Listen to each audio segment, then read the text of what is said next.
ওইটার নাম হচ্ছে তালিমুল ইসলাম। এটা ছাড়া কোনো প্রাথমিক শিক্ষার কল্পনা করা যেতে পারে না। ভারতবর্ষের যে কোনো স্কলারশিপ যত বড় হোক, যে ধারার হোক ইসলামের, সবাইকে এই বইটা পড়েই কিন্তু প্রাইমারি স্টেজ থেকে তাকে উপর দিকে যেতে হয়। তালিমুল ইসলাম এই বইতে লেখা আছে যে রাম, কৃষ্ণ, বুদ্ধ এবং জরথুস্ট অন্য ধর্মের যে ধর্মগুরু যারা আছেন, রাম কৃষ্ণের নাম পরিষ্কার আছে। আমি চাইছিলাম আজকে নিয়ে আসার জন্য যে ওনাদের ব্যাপারে আমাদের কি মন্তব্য। রামকৃষ্ণ তো আমাদের নবীর আরো 3000 বছর আগে আসছেন। এখন ওনাদের ব্যাপারে আমাদের কি অবস্থান? ওনারা কি অসুর বা যে বিভিন্নভাবে যে খারাপ শব্দ, ওনারা কি এই মানে অমঙ্গল, অকল্যাণ, অনিষ্ট, বা যেটা আমরা বলি কাফের, এরকম ওনাদের কি মন্তব্য? পরিষ্কার লেখা আছে। এবং এটাও স্পষ্ট আছে যে ওনাদেরকে আবার নবী, প্রফেট বা নবী বলা যাবে কিনা।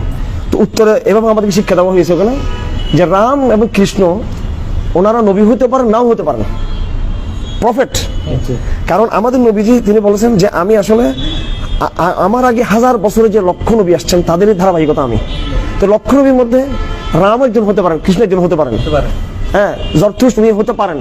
তো বই বলা হচ্ছে সেটা আমাদের নিশ্চয়তা নাই, তবে যেহেতু নবী হতে পারেন, নাও হতে পারেন। বেদ সম্পর্কে বলা আছে, এই বেদটা সেম টু কোরআন, আসমান থেকে অবতীর্ণ এমন গ্রন্থ হওয়ার কিছু সম্ভাবনা আছে। সেজন্য আমরা বলবো না যে এগুলো এই সমস্ত ব্যক্তিদের নিয়ে মিথ্যা বা কটূক্তি করা, কটূক্তি দূরের কথা, ওনাদের নিয়ে কোনো রকমের